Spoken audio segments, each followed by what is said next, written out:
Hi, this is an introduction video on how to do proper error reporting and message collection for Azure Synapse pipelines using Spark pools and notebooks. So imagine you have a Power BI report, and listed in your Power BI report are all the different pipelines that you care about. One from your ERP system, one from your accounting system, one from Salesforce or whatever, right? So you have these pipelines bringing data into your data platform, and you want one location to see the health. You want to see green, green, green, red. Oh, it's red. Why did it fail? Or when's the last time it ran successfully?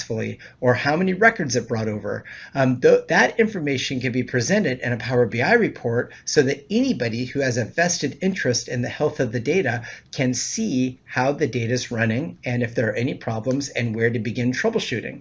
So what we would do if we wanted to do this correctly is we would build the exact same mechanism into all of our pipelines. No matter how we were bringing data in, we would do the same thing over and over again.